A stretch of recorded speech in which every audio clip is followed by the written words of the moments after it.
ladies and gentlemen, respected elders, and dear brothers and sisters, with the help of Allah subhanahu wa ta'ala, we are together here at the occasion of good and with the intention of good.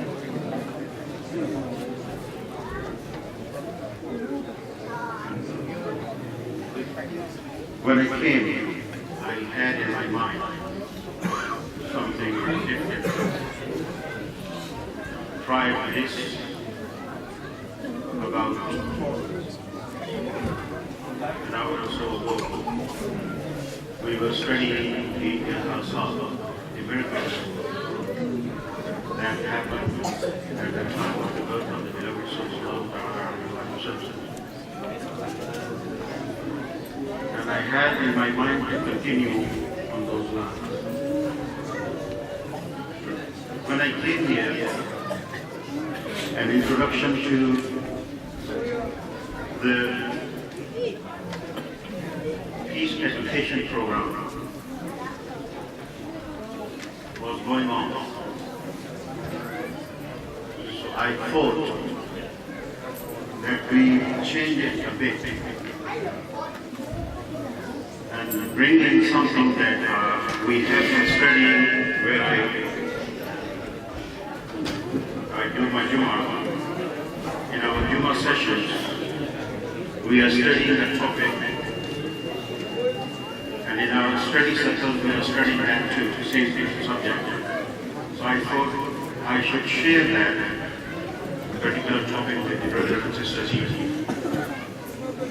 So those who have been there, it will be a repetition. But the first thing that I would like to say is that we are taking that subject from this book. The verses that we are going to mention, we have taken those verses from this book. And this book is full of verses of Quran and the hadith of the Prophet Sallallahu Alaihi Wasallam. Dozens of verses and hundreds of hadiths of the Prophet Sallallahu Alaihi Wasallam. So I would like everybody to buy this book. It is quite precious piece of work that we need to study. And the verse that I have started it is very famous. That says, وَمَا أَرْسَلْنَاكَ إِلَّا رَحْمَةً لِلْعَالَمِينَ. It gives over 50 verses, but we might take a couple of them. The word وَمَا أَرْسَلْنَاكَ إِلَّا رَحْمَةً لِلْعَالَمِينَ is a very famous ayah. Actually one of the most famous verses of the Quran. Almost every Muslim knows it. And its translation too, you all know that. It says, وَمَا أَرْسَلْنَاكَ. The point that we want to make here, I would like to shed a light on that first. The point we are making here is how Allah subhanahu wa ta'ala introduces His beloved. How Allah subhanahu wa ta'ala introduces His beloved to mankind.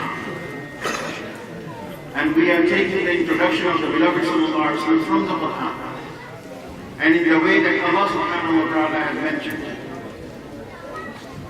So the first ayat that we've taken is from Surah Al-Anbiya, ayat 107. It's very famous, you don't need any reference actually. وَمَا أَرْسَلْنَاكَ إِلَّا رَحْمَةً لِلْعَالَمِينَ. And when we recite this ayah, and we know the translation, you don't need to go into that. But the word, I do it again so that we can go ahead with our discussion. And it says, وَمَا أَرْسَلْنَاكَ. We have never sent them. We haven't sent them. إِلَّا except رَحْمَةً as rahmat lil-alamin. Now the question that we need to ask ourselves, what is rahmah? What is rahmah? I don't know how many of us have asked ourselves this question. Allah subhanahu wa ta'ala gives an introduction.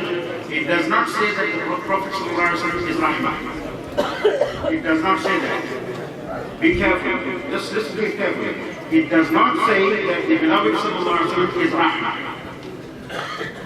It says, وَمَا أَرْسَلْنَاكَ We have never sent you with any capacity, with any quality, with any attribute, except Rahmah.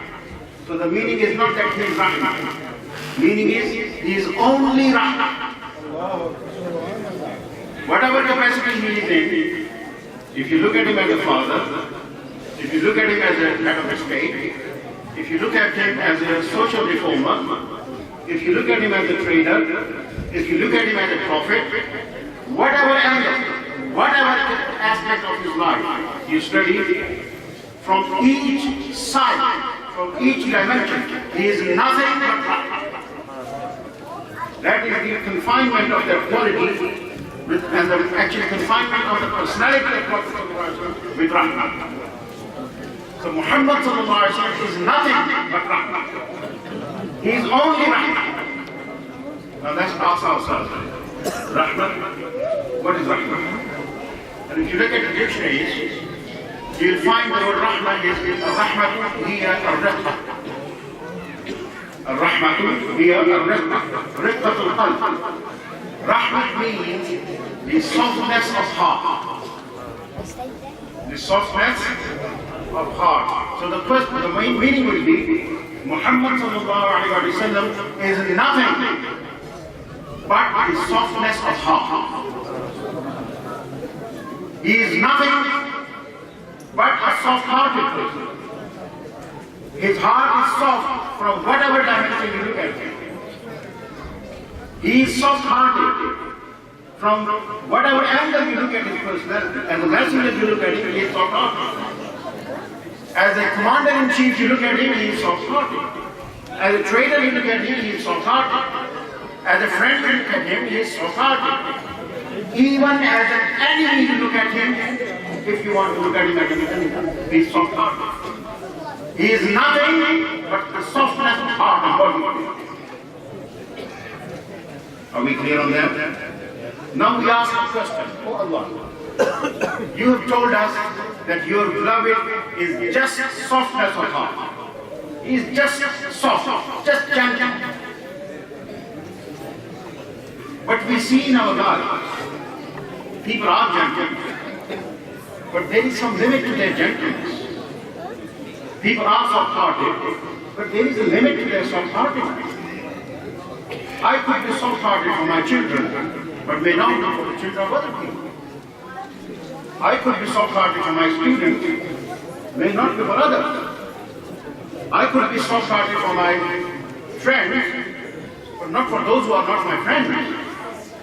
Actually, in some situations, I might be hard-hearted. It could very well be. The question is, oh Allah, your beloved is soft-hearted. His heart is just soft, just gentle. Who for? And Allah subhanahu wa ta'ala replies, لِلْعَالَمِينَ, for the whole creation.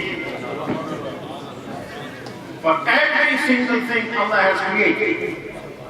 Be it an animal, be it a tree, be it a human, be it whatever it is, and whoever it is, if he comes to Prophet ﷺ, he will find softness of heart there. If he attends the presence of the Prophet ﷺ, he will find soft-heartedness there. He will find compassion there. He will find mercy there. And he will find care. Ibn Kathir, rahmahullah, he narrates a hadith.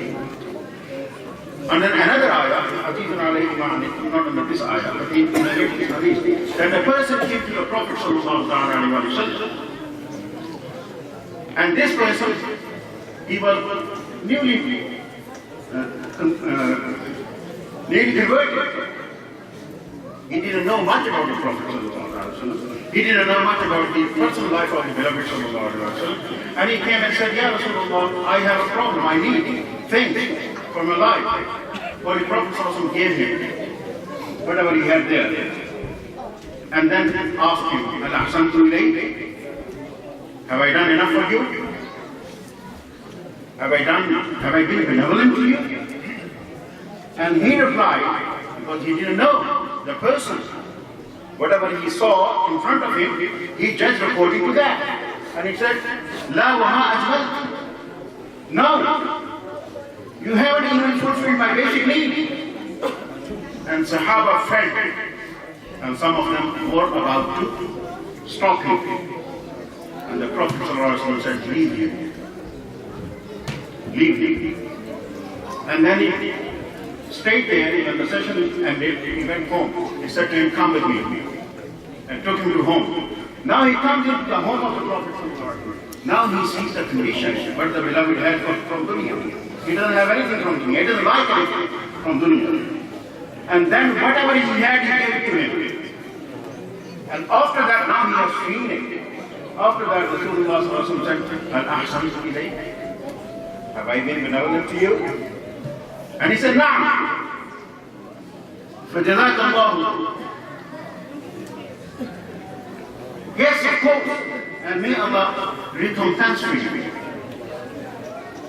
And the Prophet ﷺ said, can you say the same thing to my companions because they had some negative feeling about you? Meaning that if you don't do that, they'll keep that negative feeling about you and it's not good. So he came out and he said that thing in front of other people. And then when this person went off, Rasulullah sallallahu alaihi wasallam attended. And now he says, you know what? My condition with you is like somebody who owns a camel. And the camel has bolted away, just ran off. When he runs off, a lot of people come to grab him, to hold him, to bring him back. And they increase his frightened. The camel is more frightened and runs further ahead. Then the owner of the camel comes and he says, leave me and my camel alone. Because أنا أرفق بها وأعلم. I'm softer for him than you are. Again, I'm softer, gentle, more gentle than you for it. And I know it better than you do. Then he comes and grabs some soil, some sand, and then comes close and he pulls the camel and the camel comes. He said that. And then he said, if I had taken your behavior, if I had taken your behavior, if I have adopted the one thing that you wanted to do, then this person would have entered into the Naat. He would have gone into fire. Because he would have gone back with evil feeling about me. And that would have taken him to fire. And I'm the one who knows these people. He believes in me or not. I know him. You don't know him. Because I am rahmat for him. So I know him. You don't know him. And he had a problem in his mind. And I have to settle so I didn't take your line. This is it. And in one narration, the Holy Prophet says, my example with you is the example of a person that people are going to fall into fire. And he comes from behind and grabs them grabs them. He holds them from their back, from behind their back, and pulls them back. That is how beloved Sallallahu is mercy for us. So who is he mercy for? Who is he softness for? Who is he gentle for? Is he gentle for his friends only? No. Is he gentle for believers only? No. Is he gentle for animals or humans only? No. He is gentle for everybody and everything. He is soft for everybody and everything. Have we ever thought of this introduction of the beloved Sallallahu Alaihi Wasallam? If we had thought, then we would have tried to be like him for everybody. But we haven't. If we are not, then we haven't taken the blessing from the Prophet Sallallahu Alaihi Wasallam. Whatever worship we are doing, whatever Mowlid we are doing, whatever mahafil we are doing, whatever wazaif, tahajjud, and whatever we are doing, if we couldn't be like the beloved Sallallahu Alaihi Wasallam, we have failed to receive the blessings of the beloved Sallallahu Alaihi Wasallam. It is not the Prophet Sallallahu Alaihi Wasallam who has failed us. It is us all, it's we who have failed him. Sallallahu Alaihi Wasallam. Why? Because we don't try to be like that. We are not even sought for our own people. Our hearts are strong. We don't have feeling. And one of the qualities of the Prophet ﷺ, that he is not someone. He is not Ghalib al-Qalb. Do you know the meaning of Ghalib al-Qalb? A person who does not have a feeling for anybody, for anything. People are happy, indifferent. People are in pain, indifferent. That is the quality of Ghalib al-Qalb. And Allah subhanahu wa ta'ala says, my beloved is not Ghalib al-Qalb. And if we are Ghalib al-Qalb, how much are we connected to? And I'm telling you with more than 100% surety, I'm certain of that anybody who does not love other people for the sake of those people, not for the sake of himself, anybody who does not love other people for the sake of those people, he is not the beloved of the Prophet. And those, and they are few in every age, there are people, in every age and time there are some people. But those who love everybody, and they don't want anything from him, he loves the other person because of that person and for the sake of that person. Even if that person is his enemy, he is not the enemy. That person is the enemy. He is not the enemy. Those who love other people for the sake of their people only, they are the ones who have made the door of beloved living among them.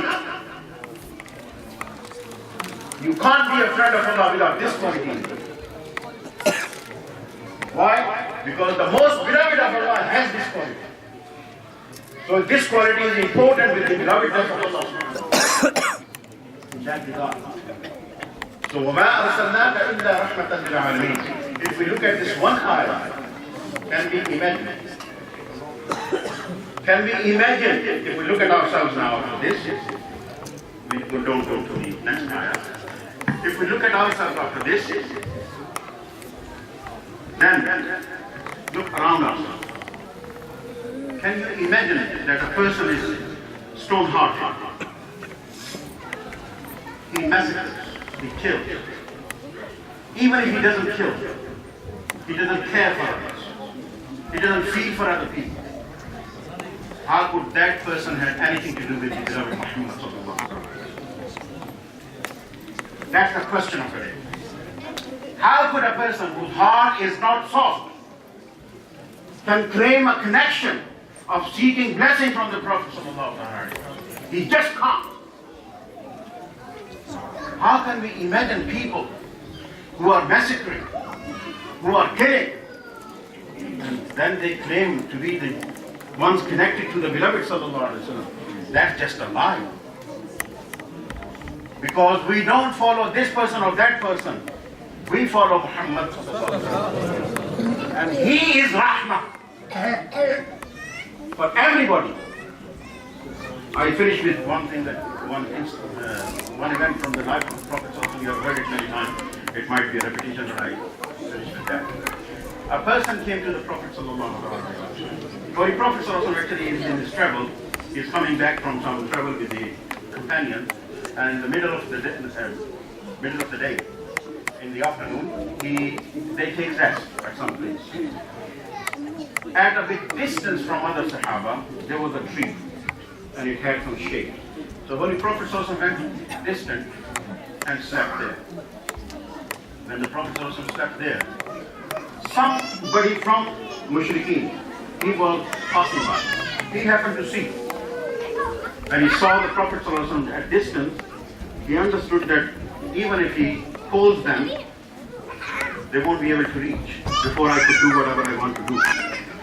So he goes close, and he takes his sword out, and he holds it like this, and he was going to attack. And right there, Holy Prophet ﷺ opened his eyes. He saw. And this person said, "Oh Muhammad, tell me who is going to protect you from me right now." And the Prophet ﷺ smiled, and he said, "Allah." The moment he said Allah, the body of this person started shivering and the sword fell. He dropped it. When the sword fell, Holy Prophet ﷺ got up and he picked the sword and said, now you tell me who is going to protect you from me. And this person didn't know what to say. He said, you are generous, you are great. And the Prophet, look at the enemy where he stands.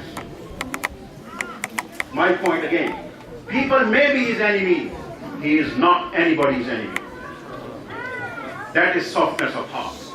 People may be his enemies, but he is not anybody's enemy. And those who can be enemies, they are not connected with him properly. So Holy Prophet ﷺ says, okay, you go. You let him go. So this is the meaning, and I say it again. This is one of the books of that course, and there are many others like this. So please do pay attention to this. Do take this home and introduce the beloved to your children. Introduce the beloved to your friends, to anybody you know. Even if they are enemies, tell them Muhammad is not your enemy. And I say at the end, in the work of da'wah, what we need today is take ourselves out. Just take Muhammad with you. And that is what this book has done. He's taken Muhammad to people. So do study it and do take it to others. You are taking Muhammad to other people.